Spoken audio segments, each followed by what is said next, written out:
Gaya tayo ngayon ng Doña Remedios Trinidad, sentro ng Bato. Syempre pupunta tayo ngayon doon. Tayo magka-camp at pagkakasahin natin syempre yung 1,000 pesos budget,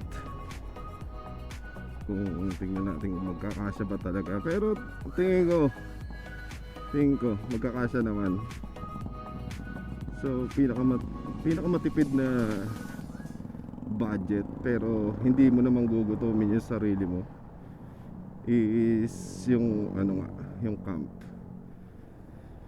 So ayun, tara, samahan niyo uli ako sa ating isa pang episode ng camping stories natin, sa ating pagmomoto camp gamit ang ating ADB 150. Actually hindi pala ito sa akin, gamit ang ADB 150 ng aking kapatid.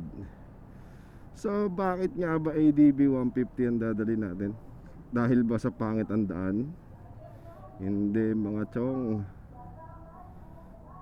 Kaya ADB ang gagamitin natin kasi ito yung merong top box. Oo, may box to. Tsaka may bracket na pwedeng pag-strapan ng mga gamit natin, na tent, yung upuan, yung lamesa. Yan. Para komportable. Actually may kasukbit pa nga sa aking bag. Nandito yung mga importante, cellphone, wallet, ganyan. Pero yung mga gamit natin, mga lutuan, ayan, nandoon na siya sa box. Wala naman na siguro kung nakalimutan. Wala naman na siguro tayong nakalimutang bit-bitin. Kompleto naman na siya. Actually nais ko na siya kagabi. Yung ibang gamit, yung mga damit, ayan, mga ilaw, nag-charge na rin. Kaya ayun, okay na rin naman dito. At ayun nga, nandito na tayo sa bayan ng Santa Rita, na kung saan walang humpayan traffic. Grabe traffic dito. As in, madaling araw lang yata dito. Madaling araw lang ang walang sasakyan. Tapos maghapon, ganyan na siya, ganyan ang niya.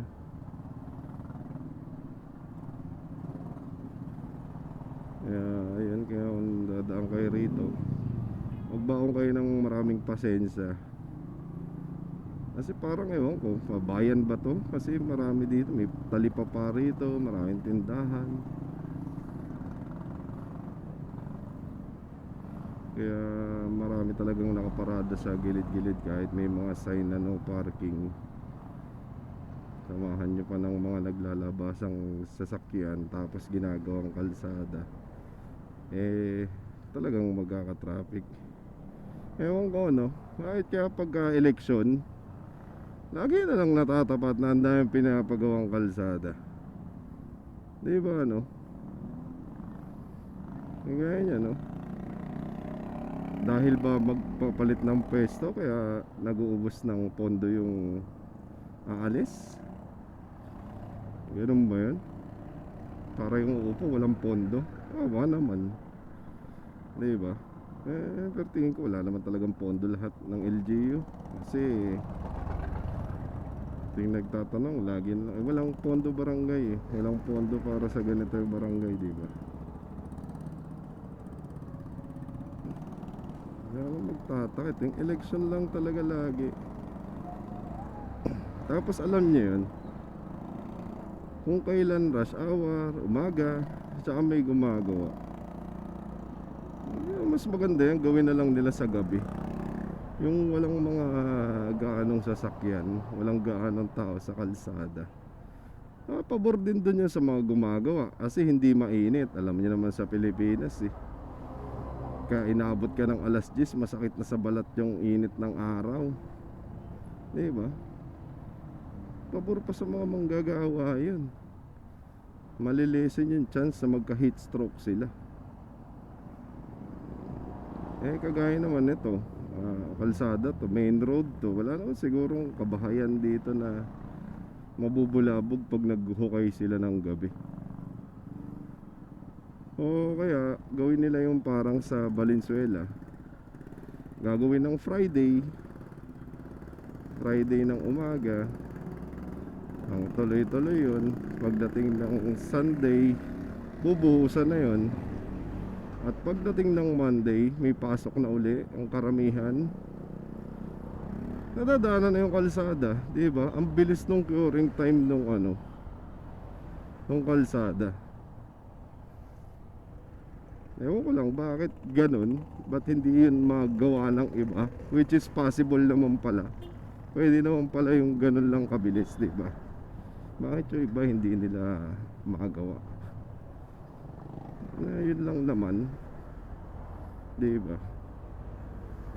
Ang astig ng motor astig ng motor. Ano kaya to? Yung Royal Enfield. Oo nga, Royal Enfield niya. Classic na classic ang aspa ng pormahan ni Kuya. Pagka classic, ganyan talaga. Di ba, mas bagay yung boots, maong. Tapos long sleeve lang. Diba? Ganda ng Royal Enfield.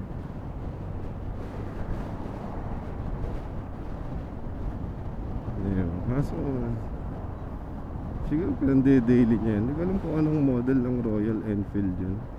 Expressway, legal ba sa?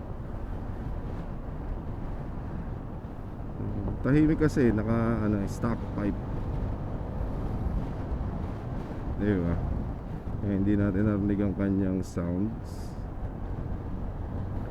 So yun nga, malapit na tayo dito sa syempre ang aming laging meeting place is itong Walter Mart Plaridel. Kasi yung kasama natin is nanggagaling yun ng Plaridel. And dito rin naman yung daan natin na papuntang DRT. Kaya dyan na lang kami nagkikita-kita talaga. Yan kasi yung parang halfway, or yan yung daanan na magsasalubong talaga kami. Although pwede ko dumaan doon sa bypass ng Balagtas, kaso ikot pa nga ako ng cruise. So pwede naman dito. Okay lang din. Diba?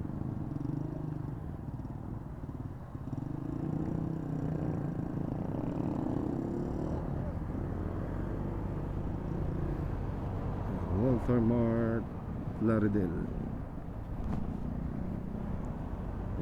Nandito na siguro yun kasi sabi niya 10:30 diba? Nandyan na yun.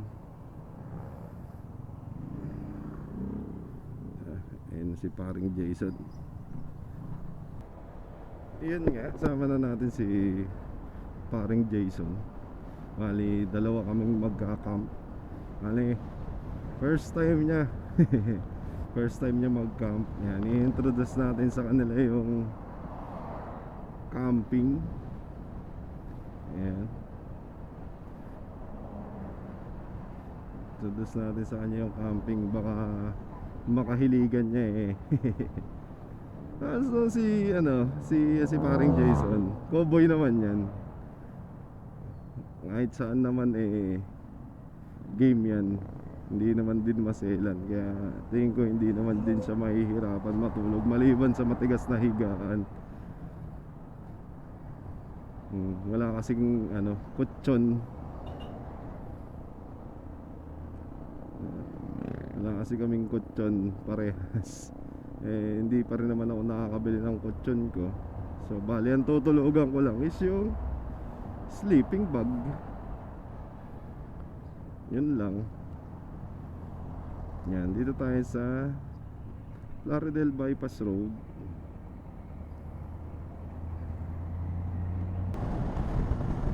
Diba, napakasarap talaga bumiyahe dito, lalo na umaga diba? Ganyan yung view. Lahat talaga ng buwisit mo maaalis lahat ng stress mo talaga maaalis Di ba? Kaya kaayusan lang talaga yung biyahe namin na ano, na 10. Di ba?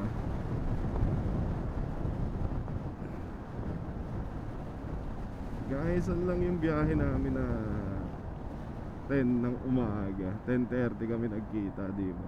Kasi nung last time na nagpunta tayo dito, di naman natin yan na ano eh, di natin nakita yung view na yan eh. Pero ako, madalas na rin naman ako napupunta rito. Kaya alam mo yun, kahit nakailang balik na ako, hindi siya nakakasawang, alam mo yun, balik-balikan. Yung hindi siya nakakasawang makita.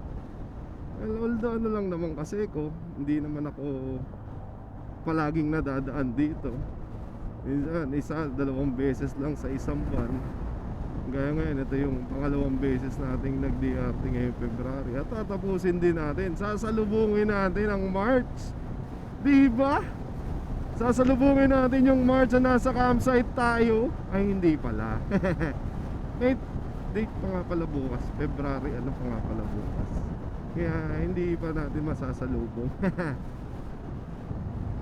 Sarap no. Pero target ko this year, gagawin ko yung ginawa nung tropa ko eh. Nag New Year sila sa campsite, silang pamilya. Napakasarap nun. Gusto ko ring maranasan yun. Kaya promise ko sa sarili ko this year, sa campsite ako mag New Year. Yan ang ano ko this year. Mag New Year ako sa campsite. Ang sarap nun, overlooking daw sila. Tapos alam mo yun, overlooking sila, tanaw nila yung fireworks. Di ba? Kitang kita daw nila yung mga nagpa-fireworks display. Kaya yun, napakasarap. Di ba? Kaya yun ang target ko this December. Sasalubungin ko ang taon, ang 2026. Sasalubungin ko yung 2026 ng nasa campsite. Ay, hindi pa to. Ito na nga ba yun? Pero hindi, ito na nga yata. Hindi pa. Doon pa pala tayo sa kabila.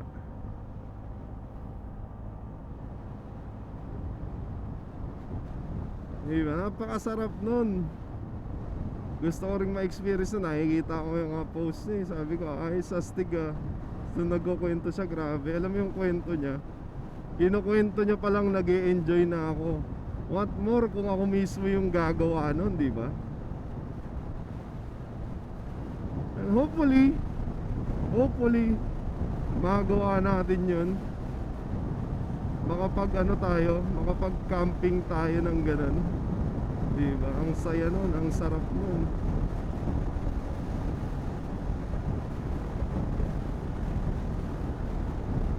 Tumatakbo na kami ng 100 ni Jason Nate-testing na agad yung ano niya, NMAX na.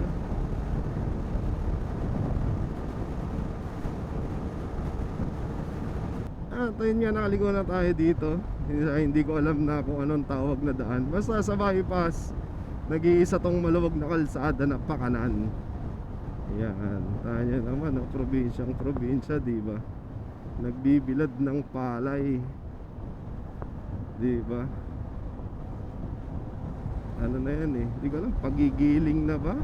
Kaya binibilad. Yan ang masarap, ano, ang masarap isaing. Kasi ano yan eh, yung bagong ani. Kaya yan ang masarap isaing. Pagka sinaing may ma-brown, hindi siya white na white, ma-brown pa siya.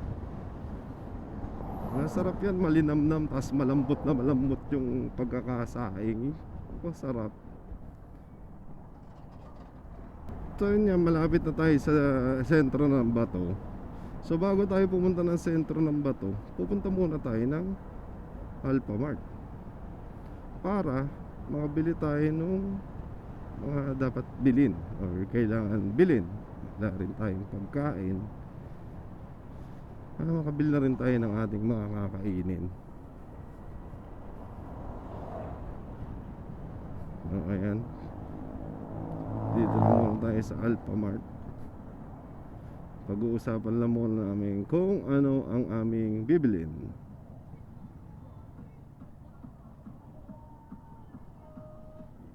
So yun nga mga chong at mga chang, sa budget nating 1,000, ang una nating gastos is yung 190 pesos sa Alphamart, yung ano nila, yung barbecue na naka-stick na is 190, plus dito sa Talipapa ni ate mga itlog, tuyo, asin, bumili na rin kami, tsaka bigas, toyo, kalamansi. Bali nakaano kami, 235.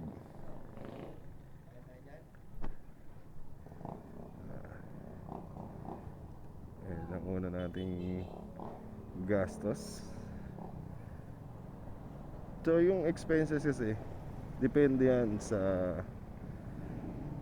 mga bibilin nyo. Dahil lang ano natin yan, yung biyahe natin ngayon is ano, budget. So ayun nga, budget lang ang ating bibilin. So nasa inyo yan. Kami kasi bumili kami ng iinaming alak, yan, para habang nagkukwentuhan is, pero yun hindi naman talaga kasama sa budget na 1,000. Pero kung isasama nyo, why not? Kakasya naman. So bali budget namin per head is 1,000. So meron kaming 2,000. So bali ang nagastos namin total is nasa 700 na, diba? So dito walang isda. Ay, saan may nagtitinda ng isda rito? Isda. Oo. Doon. Salamat po. Ano ba yun?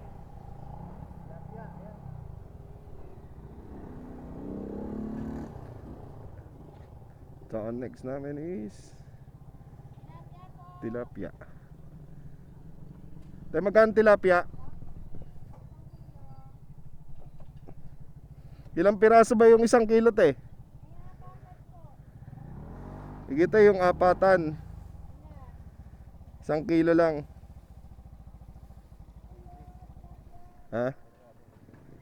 Alin? Huli? Wala na huli doon eh. Huli? Ng isda? Uling doon meron.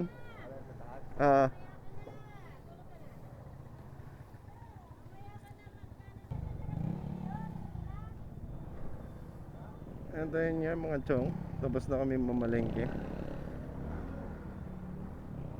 Yan, nakapamili na kami ng aming mga kakainin hanggang breakfast na to. Yan. So ang total expenses namin sa amin is, sa kung hindi kasama yung iniinumin namin, ang gastos lang namin sa Alphamart is 190 plus 325. Palagay mo ng 200, hirap sa math 325 tsaka 190 is basta yun na yun, kayo na bahala mag-add. Tapos tilapia is 150. Tapos uling 20. Yan, tapos pag aakyat namin sa taas, bibili na lang kami dun sa taas ng ng kape. Sa taas na kami bibili ng kape kasi ilang kape lang naman kailangan namin, diba? Hindi naman namin kailangan ng maraming kape, diba? Mahal pa sa Alphamart ang 3-in-1 So dito tayo bibili kay ate sa tindahan.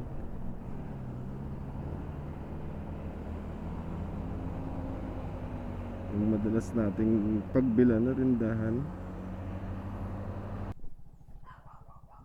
Ilang kape pre? Dalawa lang. Anong gusto mo? Gutom ka na ba? Doon na tayo. Pag-stock na kami. Kape na lang naman ang binili namin doon. So additional 60 pesos. Tapos yung doon is parang nasa around ano yata yan, Around 20.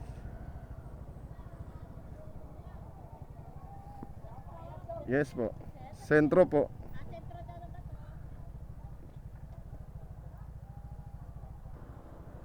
At ayun nga, mga chang, may bayad na pala dito pagpapasok. Na 20 pesos ang isa for environmental fee. Iyan.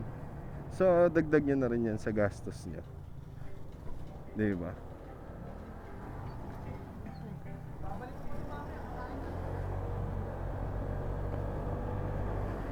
Dagdag nyo na lang din sa panggastos nyo yung 40 pesos. Kung dalawa kasi kami, kaya 40 eh. Pero 20 pesos lang siya per head ang bayad sa environmental fee, na hindi ko alam saan siya mapupunta. Well, sana nga mapunta sa tamang pagpupuntahan, di ba?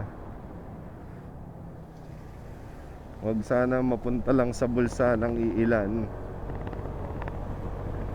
di ba? Medyo masarap ngayon, excited na ako. Sakto, alas 12, di ba? So, napag-usapan namin ni paring Jason is gaano kami piprito na lang muna ngayong tanghali, tapos saing. Ayan.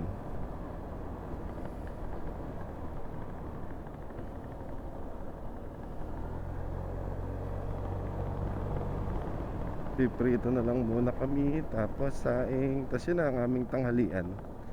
So magsasaing kami malamang nito pagdating, habang inaayos namin ang aming mga tent. Hindi pa ako napupunta dyan sa Lubid River Hindi nga mahirap doon kasi may lubid.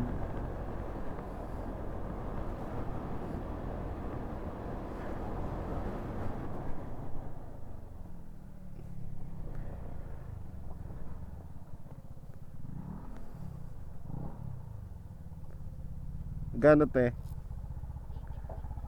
Overnight?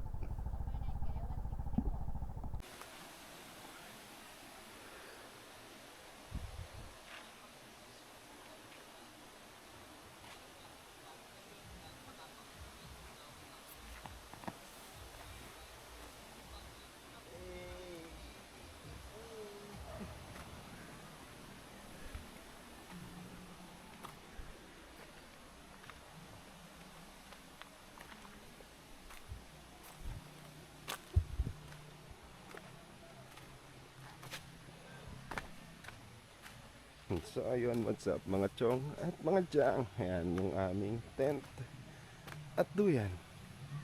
At ito nga pala yung campsite. Bali, malaki to. Sabi nga lang ang tao. Well, kasi ngayon hindi pa, baka bukas pa magpunta ng mga tao. Pero sa ngayon wala pang gaanong tao rito. Madalas namin to puntahan kasi nga malapit sa amin to. Mga 1 hour and 30 minutes lang ang biyahe dito. Tapos dito sa taas na to, yan madalas may event. Ngayon lang ako aakyat dito kasi every time na pupunta kami rito may mga pwesto rito, campers. Yan. Bali, nandoon kami sa may baba doon. Tapos ito yung isa pa nilang pwesto. Pwede rin dito mag-set ng mga hammock. Yan. Sa tent. Kaso ang mahirap lang dito yung tent kasi pipili ka talaga ng spot. Kasi nga, di ba nga, sentro ng bato. So, literal. Mabato rito. Di ba? Yan, dito yung events. Hindi ko lang alam kung saan yung yung sinasabi nilang may CR. Ito pala yung CR dito. Ayan. May CR din pala dito. Tapos dito may ginawa sila ditong hanging bridge. Di ba? Only 2 person capacity. Okay. Meron pa dun sa taas. Silipin natin. Hanggat pa tayo sa bandang taas. Kung anong meron. Actually ngayon ko lang siya talaga nalibo. Ngayon ko lang ito napuntahan tong dulo na to. Pero dito maraming pagtatalian ng mga hamok. Dito sa part na to. Kasi mapuno. Mukhang wala na doon sa bandang itaas. Dito tingnan nyo. Grabe. Napaka-solid. Diba? Napaka-solid dito. Yun pala yung bagong gawa nilang para sa mga bata. Wait, ikot tayo sa may hanging bridge. Ikot tayo dun sa may hanging bridge. Diba? Ito yung hanging bridge. Only 2-person capacity. Thanks. Matibay naman pala. Hindi naman pala siya ganun kayugyug. Uy! Mayugyug din pala. So ayan, yung bagong gawa nilang parang mini swimming pool. Ayan. Diba? Nakakahilo pala dito. Kaya pala 2-person at a time lang. Ayan yung buong pwede yung paliguan. Doon sa parting mabato na yon. Yan, masarap dyan kasi parang minamasahe. Dito yung swimming pool ng mga bata. Babaw lang to, parang hanggang hita lang, wala pang tuhod. I'm 5'10" feet. 5 feet 10 inches ang height ko. Ayan. So wala pang hanggang tuhod ko yan. Ang ganda ng sentro. So yun, narating na natin yung hanging bridge. Dito yun yung parking ng motor. Sila pala yung mga may ingay. Ayan, ayan baka may parking dyan. Doon yung motor natin, nandun pa nga ba? Ayan, nandun pa yung motor natin. Ayan na yung parking, tapos tatawid kayo rito. Diba? Hey, maalog na yung hanging bridge. Kaya pala 2-person at a time lang. Kasi maalog. Hey! Sobra, hindi na ako kita. Ayan.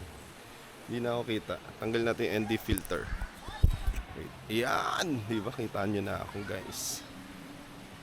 Ayan yung hanging bridge, diba?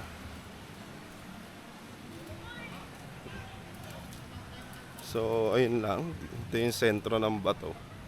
Kaya kung gusto nyo magkaroon ng camping experience na ayaw nyo mag-hiking, ayan, ayaw nyo mag-hike ng matagal, ayun lang yung parking area. Ayun lang. Ayan, ayun yung parking area. Ayan. Tuwid ka lang ng hanging bridges, mararating mo na to. Diba? So, ayun lang. Basic rules lang sa pagka-camping. Kung paano ka dumating doon sa lugar, dapat ganoon mo din sa iiwan. So yung mga maliliit na kalat, make sure na bago kayo mag-camp may dala kayong garbage bag. 'Di ba? Konti lang naman yung mga gagamitin nyo, yung mga dumi na maiiwan nyo, huwag nyo iwan. May mga designated na mga trash can dito, mga trash bin. Pwede nyo naman dun ilagay. 'Di ba? Kasi sayang yung ganitong itsura kung hindi natin mape-preserve. 'Di ba? Sayang to. Malay mo, yung mga anak o apo natin darating yung panahon na gusto nilang ma-experience to, wala na. Sa video na lang nila mapapanood, 'di ba? Ngayon, kung gusto mong mag-disconnect and reconnect sa magulong syudad, well, marerecommend ko sa iyo itong lugar na to. Kasi una-una, madali lang siya puntahan. 'Di ba? Malapit. Di mo akalain na dito lang. So maganda naman yung kalsada papunta rito. 'Di ba? Yung motor nga, ayun yung motor namin. Hindi ko alam kung makikita nyo. Pero nakamotor lang kami. So from bahay ko mga kalahating oras, ayan yung motor namin yan. Sa kabila lang. 'Di ba? Tapos may mga dito, may mga aso, ingat lang pala kayo.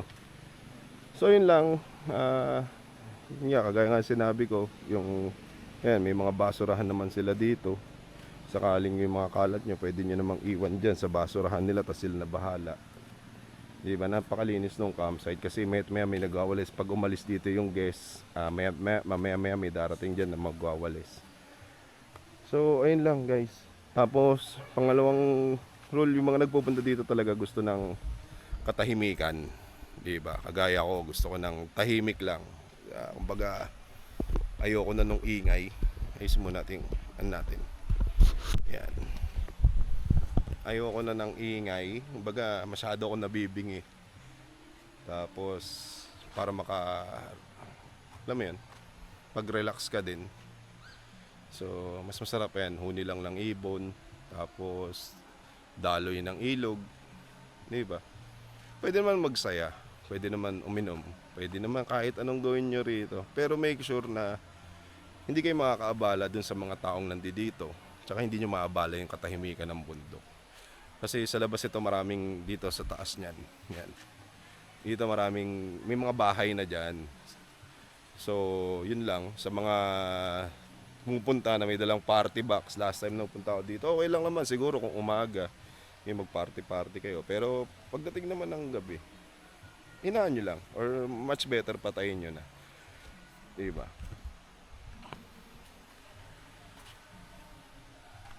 So ayun, diba, saya dito, nahimik, nahiya ako, may tao din sa likod ko, may magjowa dun.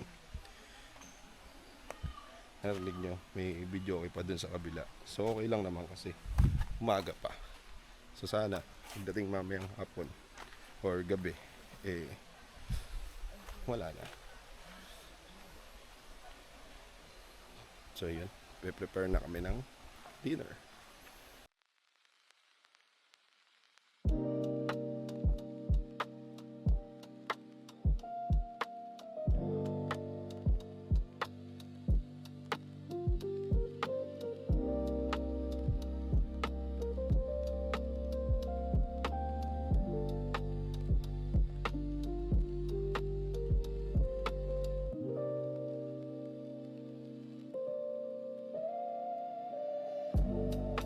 So yun, good morning mga chong, mga chang.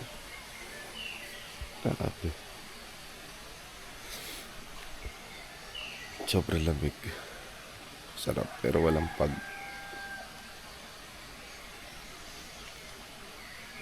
Alas 6 na ng umaga. Ewan, makikita nyo ako.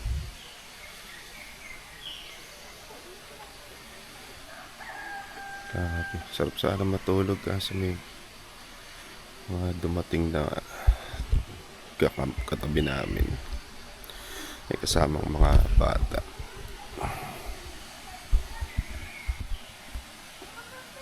Ito yung tent namin, yan, kasi mga katabi kami dito. Grabe. Tapos ayun, nandun sa baba. Buti pa ito, itong kabila na ito tahimik.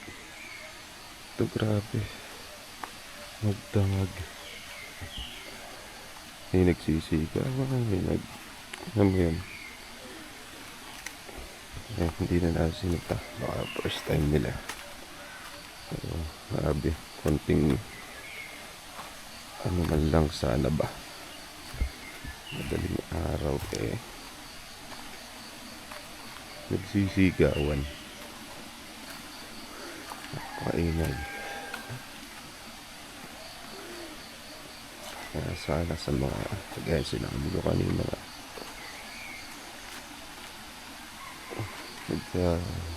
ganito, konting ano man lang ba, konsiderasyon sa paligid.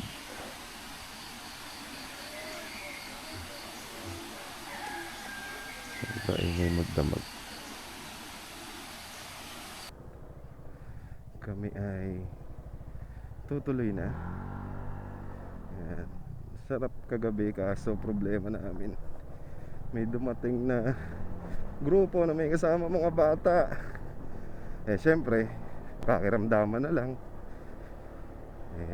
masyadong maingay, Kahit madaling araw, alas 11, alas 12 sila nag-iingay pa. Ayun, intindihin na lang namin, baka doon lang sila napunta.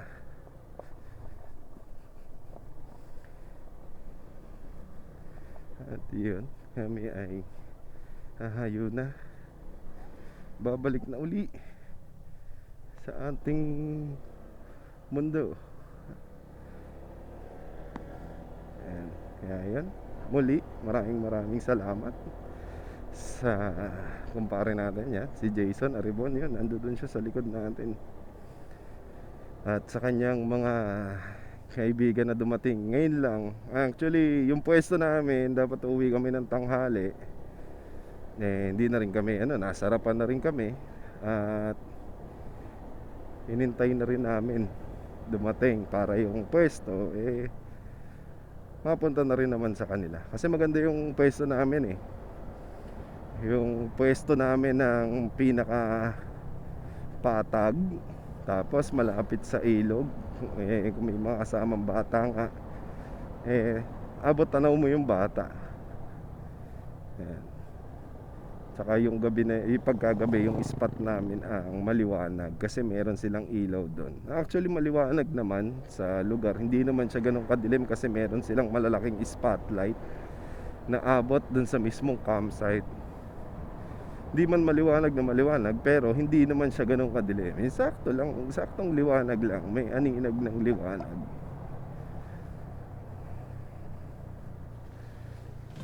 Ayun, mga chong, hanggang sa muli na yung paglalakbay. Kung umabot kayo sa dulo ng video na to, please like, share, and subscribe na rin para naman dumami ang ating mga subscribers.